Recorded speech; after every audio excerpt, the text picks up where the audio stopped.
So I ended up transferring over those designs over into Inkscape and started assembling that, putting it together, and everything seemed like it was going along fine. I guess that implies there's something that didn't go right.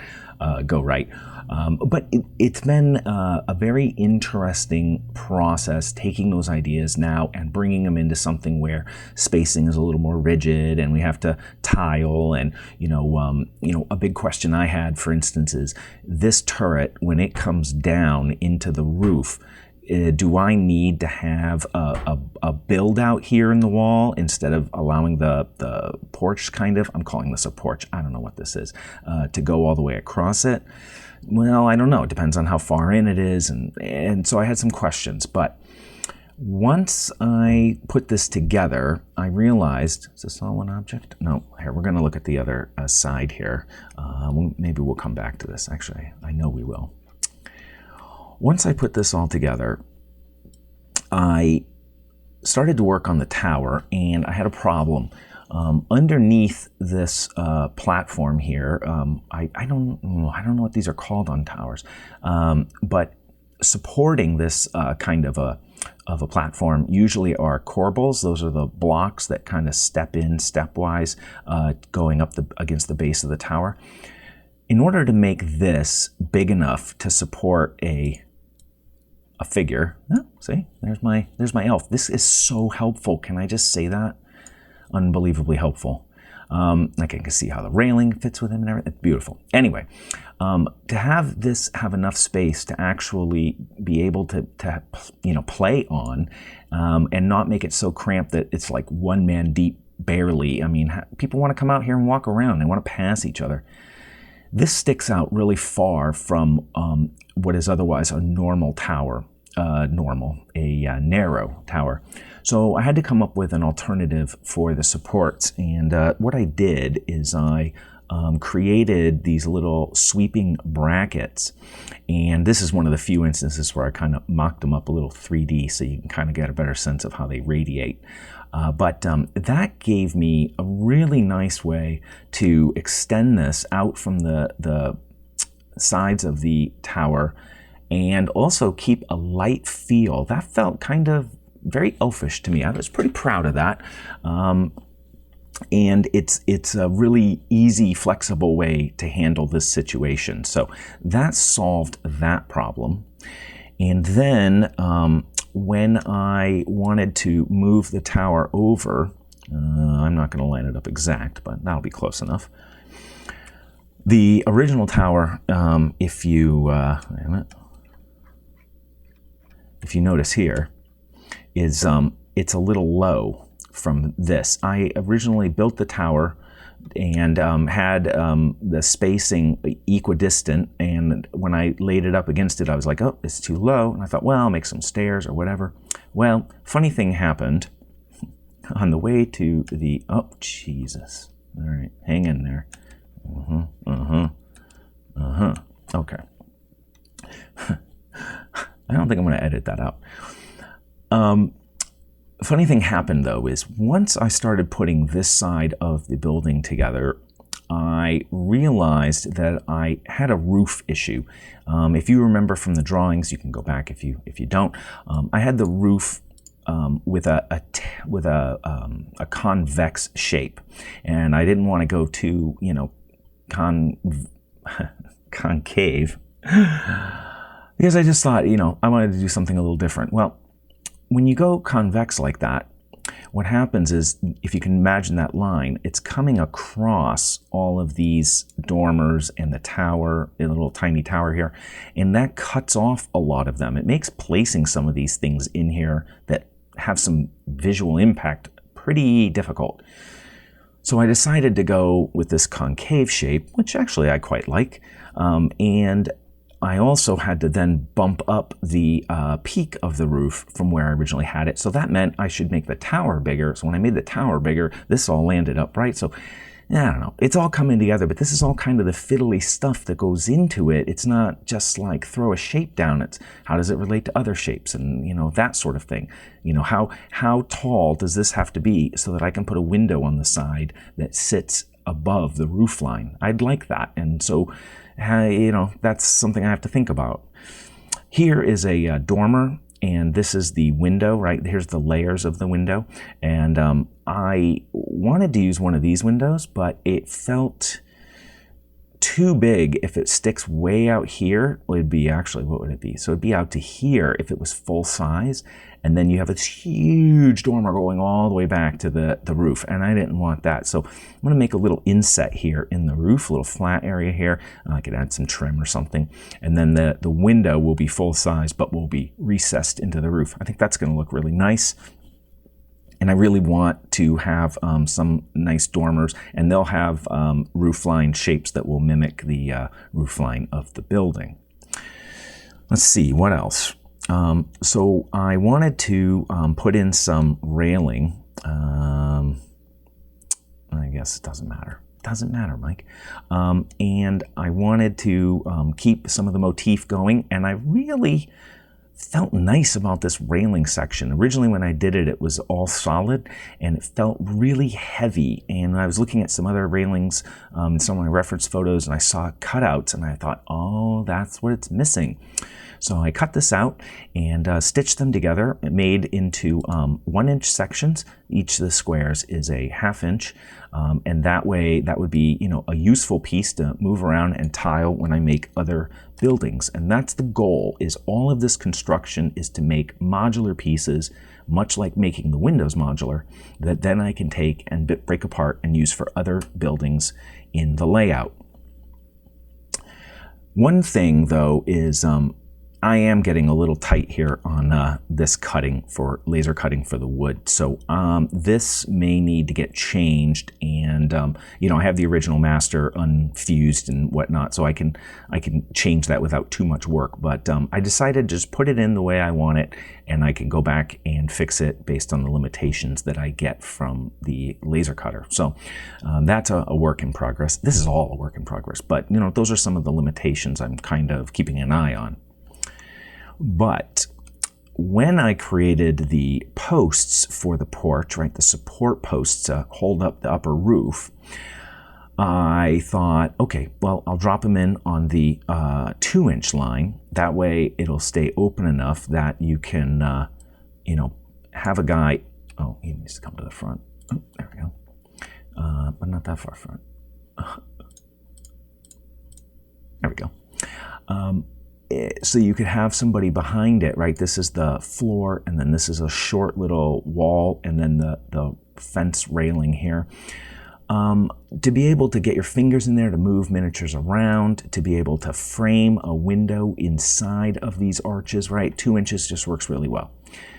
But once I started doing that, I realized that this cannot tile properly for the width of this building. So that's an issue, and it's the kind of issue that I didn't really, I'm just going to slide this, well, wait a minute, I'm just going to slide these over for a second. Oh, goodness sakes. I'm just curious if I did bring it all the way there. Yeah, oh, right. Why not just do that, then cut this here, right? And then I could just fold that around the corner, and that would kind of work. Well, now notice, right? Now these aren't centered on the building. And that needs to happen because the window is centered, and the window down here is centered, and this needs to frame the window. So yeah, that all needs to be reworked, and I'm going to have to probably shrink this building width-wise to get this to be fixed, because I don't really want to change the posts or the fence, since working on a 2-inch line and a 1-inch line just makes a lot of sense for future building. So these are the trials and tribulations I've been working on, and shrinking the building isn't such a bad idea, and I'll only be shrinking it width-wise at the moment. We'll see when I tile it on the sides. You can see I haven't done that yet. I might be off screen there, but anyway, over here.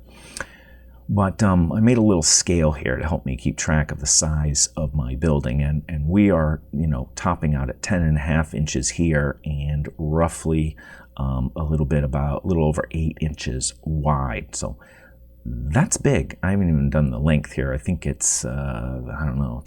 It's certainly over 12. So it's a big, big building. This would be one of the center buildings in the layout, which is sort of like the large, administration kind of regal building, and probably will be one of the largest buildings in the whole project. But I wanted to start with something large because it gives me a wonderful palette to work on all these different kinds of elements and make them all come together. Then I can take them apart, and I know they'll work on a smaller building, but if I make a whole bunch of small buildings and try to bring it all together, I have to learn to shrink my vision down. I'm like, oh, this just looks good when I do this. This roof looks a little large here now compared to the rest of the building, which is interesting. So there's still some, what am I trying to say, non-conformity between these two halves. I haven't fully aligned them because once I did this one, I had to go back, change a bunch of things here. I still need to change them. But it's taken me quite a while to create, something like this large, and design all of these little elements. But that's all work that's going to pay off in the future buildings. That are going to be much smaller, and I'll make some new pieces, obviously, for those as I go along. But I get to repurpose quite a bit of this, and that is going to be very, very helpful. And of course, there's a lot of detail that isn't in here yet. The columns, of course, are just represented as blocks. These are going to have something on them. I haven't decided what. I want to have some embellishments on the walls to frame things, insets maybe for some of the windows to sit in, raised iconography, vines. I haven't fully decided, filigree, something like that. It'll probably be something that captures some of this kind of a motif, but blends in, some of these more symmetrical patterns. So we'll see. I haven't gotten there yet. First thing first is to get the 4 sides of this building done so I can see them, and also then see a top view of them. Now, I wish I could make that little hand bigger. You are going to tell me, I don't know who you are, 16 of you are going to tell me, you probably already put it in the comments because you didn't finish the video, why aren't you using a 3D program, Mike? Why aren't you using CAD? Then you wouldn't have to design all the sides, everything. I don't want to learn CAD right now. I can't. It's too much. I don't have time. It was enough to get up to Inkscape. I still have enough trickiness in managing shapes and whatnot in a 2-dimensional program. So it's just not going to happen. And I'm okay with that. And hopefully you, who is unnamed, who thinks I should be doing this in CAD, you will hopefully be okay with that as well. So that gives you a look at the buildings and how their progress is coming along, and some of the future things that you can look forward to. So be wrapping up this building, putting in some wall dressing, probably to get a sense of what that might look like, fixing all of this, and then I can start slapping together some smaller buildings with a little more ease. So that gives you a look at the progress that has been made on the project so far. I'm feeling pretty good about the direction. I really like some of the things that I've been completing in terms of the style and aesthetics. So I feel pretty charged about it. Of course, there's more to do. So we'll probably be looking at the computer for the next few videos at least, because my goal, of course, is to have all of those pieces all designed, and then when they're cut, it's just a kit for me to put together almost. So we'll be taking a look at some more design work as time rolls on. I also wanted to say, man, is that taxing work. I have not been so exhausted working on it than any other project, I think, because it's such a different kind of intense concentration and watching things and making sure they line up, trying to figure out why not. And it's interesting. It's very different than what I've been doing. And somewhere down the road, there will be 25 hours of painting railings that will happen, and it will be just as difficult, but in a very different way. So a very interesting project for me so far. Just before I go, I wanted to mention I put up a new monthly column on my Patreon page. It's on ice effects and the products and some of the techniques that can be used for it. I sort of combed all of the ideas that I have ever found and put them all together in one place so that you could get a sense of maybe some of the options that are out there for you that you weren't aware of. It's public viewing, of course, all my monthly columns are, and I actually made a couple updates to a couple of the older, well, wait, one was one was to the ice column and one was to the water effects column. So I did do an update to an old one. Anyway, I could have just said, I've done some updates. I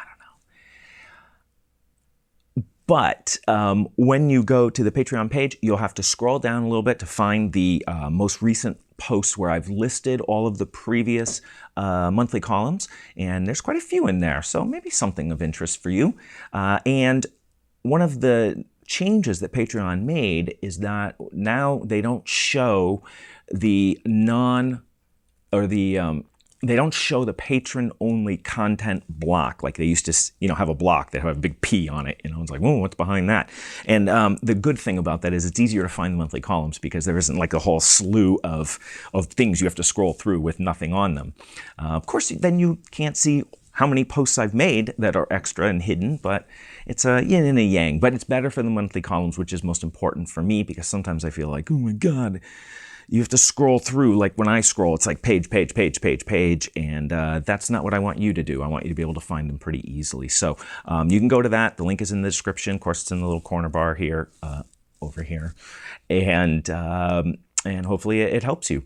Also, check out the comments at some of the bottoms of the articles. Sometimes I go into an exchange with one of the patrons or more, and sometimes some new ideas will come out of those discussions, and those will be in the comment section. So you might want to check those out too. Much like checking out the comments for this video. I always recommend that you check out the comments. I often get into interesting exchanges with some of the viewers, and if you want an interesting exchange, you can leave your own comment down below. Questions, comments, always welcome. Really appreciate you continuing to stick with me on these projects as I develop them. And welcome to all of the new subscribers and viewers who have joined me. This is a long project. We're going to be on it for a while, but I'll take you through all of the steps along the way. And I think there will be many points where there might be something new for you. So hopefully you'll come back and join me for those updates, because I'll be back soon with another Terranscapes video.